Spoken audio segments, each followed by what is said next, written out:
An anthology of readings of Almighty God's words.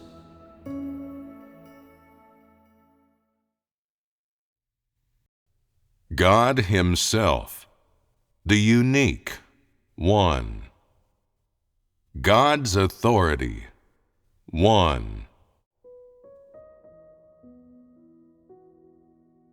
The Creator's authority is not constrained by time, space, or geography, and the Creator's authority is inestimable. Let us look at Genesis chapter 22, verses 17 through 18. This is another passage spoken by Jehovah God, in which He said to Abraham, that in blessing I will bless you, and in multiplying I will multiply your seed as the stars of the heaven, and as the sand which is on the seashore. And your seed shall possess the gate of his enemies. And in your seed shall all the nations of the earth be blessed, because you have obeyed my voice. Jehovah God blessed Abraham many times that his offspring would multiply. And multiply to what extent? To the extent spoken of in Scripture. As the stars of the heaven, and as the sand which is on the seashore. Which is to say that God wished to bestow upon Abraham a progeny as numerous as the stars of heaven, and as plentiful as the sand on the seashore. God spoke using imagery, and from this imagery it is not hard to see that God would not merely bestow one, two, or even thousands of descendants upon Abraham, but an uncountable number, enough that they would become a multitude of nations. For God promised Abraham that he would be the father of many nations. And was that number decided by man, or was it decided by God? Can man control how many descendants he has? Is it up to him? It is not even up to man whether or not he has several, let alone as many as the stars of the heaven and as the sand which is on the seashore. Who doesn't wish for their offspring to be as numerous as the stars? Unfortunately, things don't always turn out the way you want. Regardless of how skillful or capable man is, it is not up to him. None can stand outside of that which is ordained by God. However much He allows you, that is how much you shall have. If God gives you a little, then you shall never have a lot. And if God gives you a lot, it is no use you resent how much you have. Is this not the case? All of this is up to God, not man. Man is ruled by God, and no one is exempt.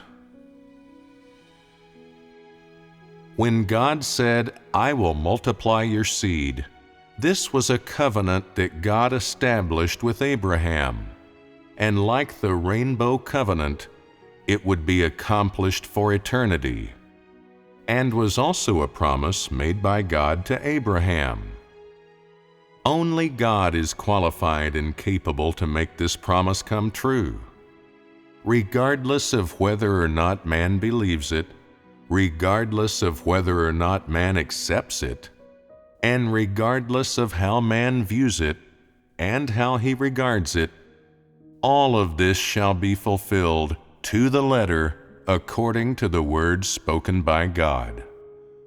The words of God will not be altered because of changes in the will or conceptions of man, and will not be altered by changes in any person, thing, or object. All things may disappear, but the words of God will remain forever.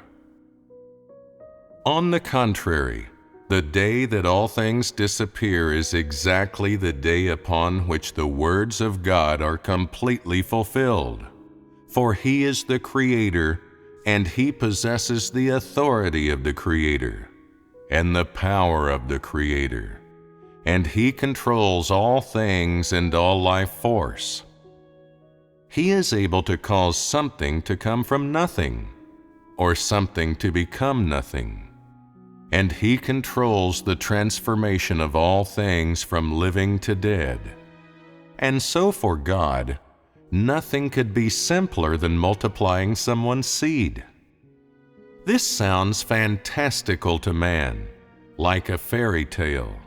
But to God, that which He decides to do and promises to do is not fantastical nor a fairy tale. Instead, it is a fact that God has already seen, and which shall surely be accomplished. Do you appreciate this? Do the facts prove that the descendants of Abraham were numerous? And just how numerous? As numerous as the stars of the heaven, and as the sand which is on the seashore spoken of by God. Did they spread across all nations and regions to every place in the world? And what accomplished this fact? Was it accomplished by the authority of God's words? For several hundreds or thousands of years after the words of God were spoken, God's words continued to be fulfilled and were constantly becoming facts. This is the might of God's words and proof of the authority of God. When God created all things in the beginning, God said, "Let there be light," and there was light. This happened very quickly, was fulfilled in a very short time, and there was no delay for its accomplishment and fulfillment. The effects of God's words were immediate. Both were a display of God's authority. But when God blessed Abraham, He allowed man to see another side of the substance of God's authority, and allowed man to see the inestimability of the Creator's authority, and moreover, allowed man to see a more real, more exquisite side of the Creator's authority. Once the words of God are uttered, the authority of God takes command of this work, and the fact promised by the mouth of God gradually begins to become a reality. Amongst all things, changes begin to occur in everything as a result. Much like how, at the arrival of spring, the grass turns green, the flowers bloom, buds sprout from the trees, the birds begin to sing, the geese return, and the fields teem with people. With the arrival of spring, all things are rejuvenated. And this is the miraculous deed of the Creator. When God accomplishes His promises, all things in heaven and on earth renew and change in accordance with the thoughts of God, and none is exempt. When a commitment or promise is uttered from the mouth of God, all things serve its fulfillment and are maneuvered for the sake of its fulfillment, and all creatures are orchestrated and arranged under the dominion of the Creator, and play their respective role and serve their respective function. This is the manifestation of the Creator's authority. What do you see in this? How do you know the authority of God? Is there a range to God's authority? Is there a time limit? Can it be said to be a certain height or a certain length? Can it be said to be a certain size or strength? Can it be measured by the dimensions of man? The authority of God does not flicker on and off, does not come and go, and there is no one who can measure just how great His authority is. Regardless of how much time passes, when God blesses a person, this blessing will continue forth, and its continuation will bear testament to the inestimable authority of God, and will allow mankind to behold the reappearance of the inextinguishable life force of the Creator time and time again. Each display of His authority is the perfect demonstration of the words from His mouth, and it is demonstrated to all things and to mankind. What's more, everything accomplished by His authority is exquisite beyond compare and utterly flawless. It can be said that His thoughts, His words, His authority, and all the work that He accomplishes are all an incomparably beautiful picture. And for the creatures, the language of mankind is incapable of articulating its significance and value. When God makes a promise to a person, whether it be where they live or what they do, their background before or after they receive the promise, or how great have been the upheavals in their living environment, all this is as familiar to God as the back of His hand. No matter how much time elapses after God's words have been spoken, for Him, it is as if they have just been uttered. Which is to say that God has the power and has such authority that He can keep track of, control, and realize every promise He makes to mankind. And regardless of what the promise is, regardless of how long it takes to be completely fulfilled, and moreover, regardless of how broad the scope that its accomplishment touches upon, for example, time, geography, race, and so on, this promise will be accomplished and realized, and, furthermore, its accomplishment and realization will not require Him the slightest effort. And what does this prove? That the breadth of God's authority and power is enough to control the whole of the universe and the whole of mankind. God made light, but that does not mean God only manages light, or that He only manages water because He created water, and that everything else is unrelated to God. Is this not a misunderstanding? Although God's blessing of Abraham had gradually faded from the memory of man after several hundred years, for God, this promise still remained the same. It was still in the process of accomplishment and had never stopped. Man never knew or heard how God exerted His authority, how all things were orchestrated and arranged, and how many wonderful stories occurred among all things of God's creation during this time. But every wonderful piece of the display of God's authority and the revelation of His deeds were passed on and exalted among all things. All things showed forth and spoke of the miraculous deeds of the Creator, and each much-told story of the Creator's sovereignty over all things shall be proclaimed by all things forevermore. The authority by which God rules all things, and the power of God, show all things that God is present everywhere and at all times.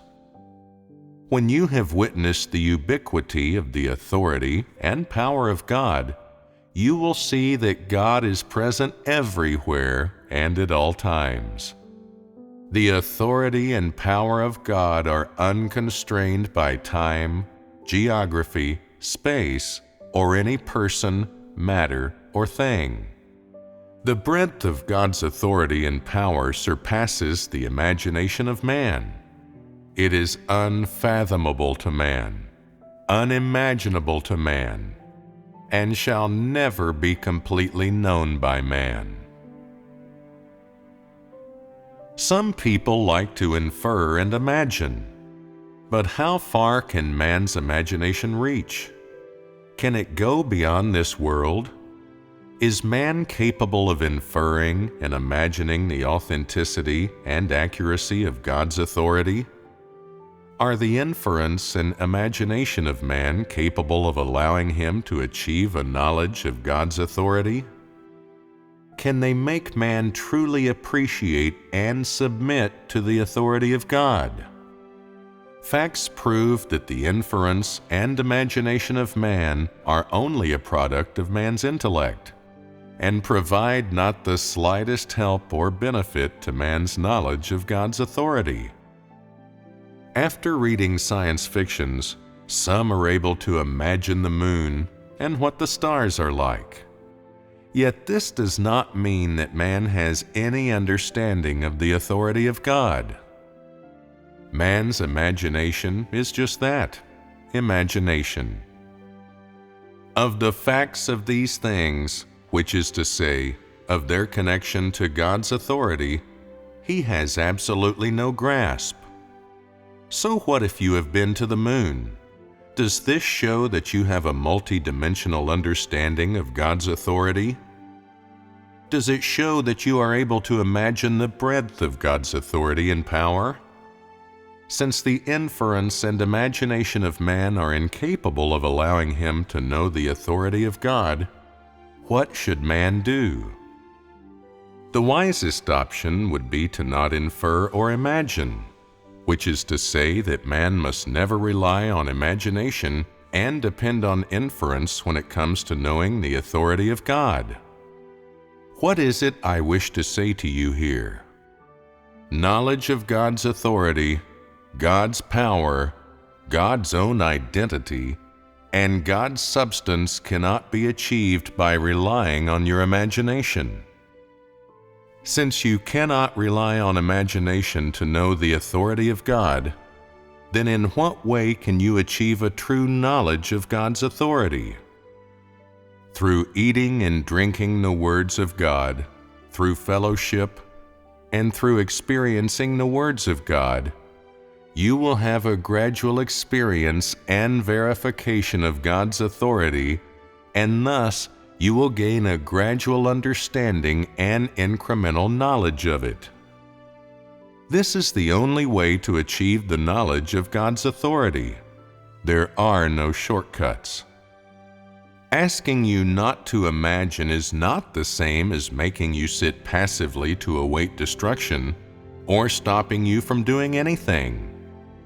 Not using your brain to think and imagine means not using logic to infer, not using knowledge to analyze, not using science as the basis, but instead appreciating, verifying, and confirming that the God you believe in has authority, confirming that He holds sovereignty over your fate, and that His power at all times proves Him to be the true God Himself. Through the words of God, through the truth, through everything that you encounter in life. This is the only way that anyone can achieve an understanding of God. Some say that they wish to find a simple way of achieving this aim. But can you think of such a way? I tell you, there's no need to think. There are no other ways. The only way is to conscientiously and steadfastly know and verify what God has and is through every word that He expresses and everything that He does. This is the only way to know God. For what God has and is, and everything of God, is not hollow and empty, but real. The fact of the Creator's control and dominion over all things and living beings speaks of the true existence of the Creator's authority. Similarly, Jehovah's blessing of Job is recorded in the book of Job. What did God bestow upon Job? So the Jehovah blessed the latter end of Job more than his beginning, for he had 14,000 sheep, and 6,000 camels, and 1,000 yoke of oxen, and 1,000 she-asses. Job 42:12. From man's perspective, what were these things given to Job? Were they man's assets? With these assets, would Job have been very wealthy during that age? And how did he acquire such assets? What caused his wealth? It goes without saying that it was thanks to the blessing of God that Job came to possess them. How Job viewed these assets and how he regarded the blessings of God is not something we'll go into here. When it comes to the blessings of God, all people yearn, day and night, to be blessed by God. Yet man has no control over how many assets he can gain during his lifetime, or whether he can receive blessings from God. And this is an indisputable fact. God has authority and has power to bestow any assets upon man, to allow man to obtain any benediction, yet there is a principle to God's blessings. What kind of people does God bless? The people that He likes, of course. Abraham and Job were both blessed by God, yet the blessings which they received were not the same. God blessed Abraham with descendants as numerous as the sand and the stars. When God blessed Abraham, He caused one man's descendants, one nation, to become powerful and prosperous. In this, the authority of God ruled mankind, who breathed the breath of God among all things and living beings. Under the sovereignty of God's authority, this mankind proliferated and existed at the speed and within the scope decided by God. Specifically, this nation's viability, rate of expansion, and life expectancy were all part of God's arrangements, and the principle of all of this was wholly based on the promise that God made to Abraham, which is to say that, regardless of the circumstances, God's promises would proceed without hindrance and be realized under the providence of God's authority. In the promise that God made to Abraham, regardless of the world's upheavals, regardless of the age, regardless of the catastrophes endured by mankind, the descendants of Abraham would not face the risk of annihilation, and their nation would not die out. God's blessing of Job, however, made him extremely wealthy. What God gave him was an array of living, breathing creatures, the particulars of which, their number, their speed of propagation, survival rates, the amount of fat on them, and so on, were also controlled by God. Though these living beings did not possess the ability to speak, they too were part of the Creator's arrangements, and the principle of God's arrangements was according to the blessing that God promised to Job. In the blessings that God gave to Abraham and Job, though what was promised was different, the authority with which the Creator ruled all things and living beings was the same. Every detail of God's authority and power is expressed in His different promises and blessings to Abraham and Job, and once again shows mankind that the authority of God is far beyond man's imagination. These details tell mankind once more that if he wishes to know God's authority, then this can only be achieved through God's words and through experiencing God's work. God's authority of sovereignty over all things allows man to see a fact. God's authority is not only embodied in the words, "And God said, "Let there be light," and there was light. And "Let there be firmament," and there was firmament. And "Let there be land," and there was land.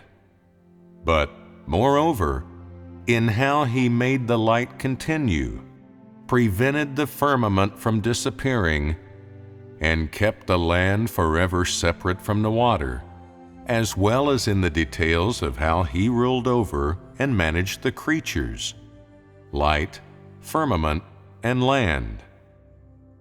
What else do you see in God's blessing of mankind?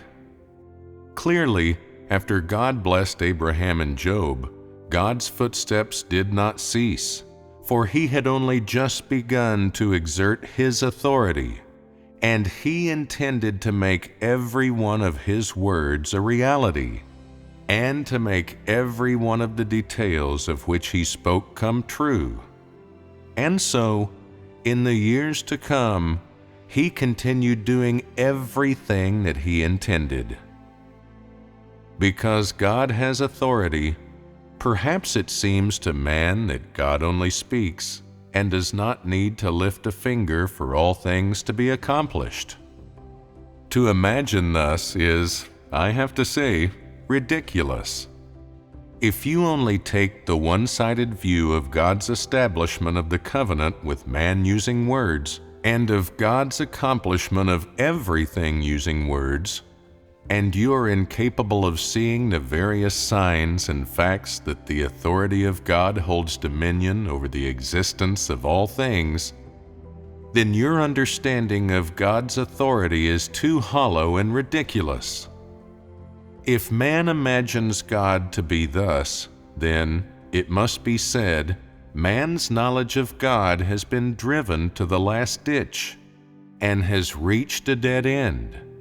For the God that man imagines is but a machine that issues orders, and not the God who is possessed of authority. What have you seen through the examples of Abraham and Job? Have you seen the real side of God's authority and power? After God blessed Abraham and Job, God did not stay where he was, nor did he put his messengers to work while waiting to see what the outcome would be. On the contrary, as soon as God uttered his words, under the guidance of God's authority, all things began to comply with the work that God intended to do, and there were prepared the people, things, and objects that God required.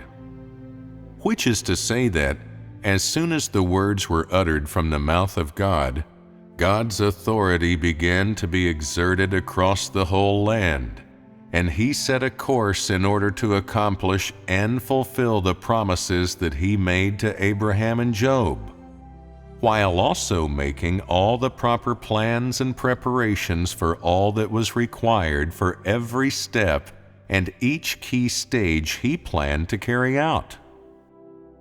During this time, God not only maneuvered his messengers, but also all things that had been created by him.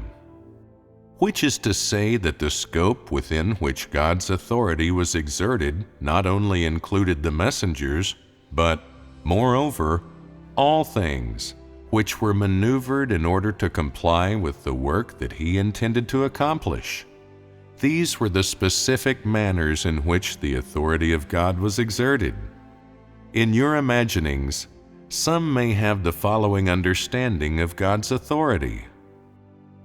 God has authority, and God has power, and so God need only remain in the third heaven, or need only remain in a fixed place, and need not do any particular work, and the entirety of God's work is completed within his thoughts. Some may also believe that, although God blessed Abraham, God did not need to do anything, and it was enough for him to merely speak his words. Is this what really happened? Clearly not. Although God is possessed of authority and power, his authority is true and real, not empty. The authenticity and reality of God's authority and power are gradually revealed and embodied in His creation of all things, and control over all things, and in the process by which He leads and manages mankind. Every method, every perspective, and every detail of God's sovereignty over mankind and all things, and all the work that He has accomplished, as well as His understanding of all things, they all literally prove that the authority and power of God are not empty words. His authority and power are shown forth and revealed constantly and in all things. These manifestations and revelations speak of the real existence of God's authority, for He is using His authority and power to continue His work, and to command all things, and to rule all things at every moment, and His power and authority cannot be replaced by the angels or the messengers of God. God decided what blessings He would bestow upon Abraham and Job. It was up to God. Even though the messengers of God personally visited Abraham and Job, their actions were according to the commandments of God and under the authority of God, and they were also under the sovereignty of God. Although man sees the messengers of God visit Abraham and does not witness Jehovah God personally do anything in the records of the Bible, in fact, the only one who truly exerts power and authority is God Himself, and this brooks no doubt from any man. Although you have seen that the angels and the messengers possess great power and have performed miracles, or they have done some things commissioned by God, their actions are merely for the sake of completing God's commission, and are by no means a display of the authority of God. For no man or object has, or possesses, the authority of the Creator to create all things and rule all things.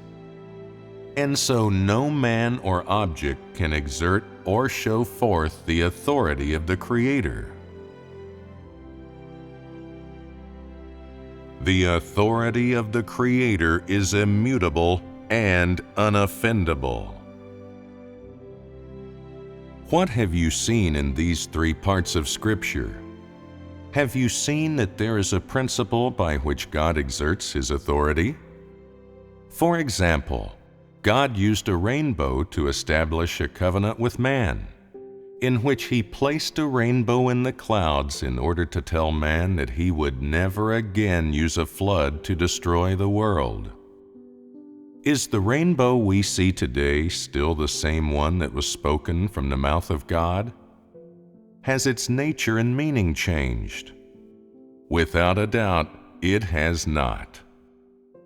God used His authority to carry out this action, and the covenant that He established with man has continued until today, and the time at which this covenant is altered is, of course, up to God. After God said, "Set my bow in the cloud," God always abided by this covenant right up until today. What do you see in this? Although God is possessed of authority and power, He is very rigorous and principled in His actions and stays true to His word.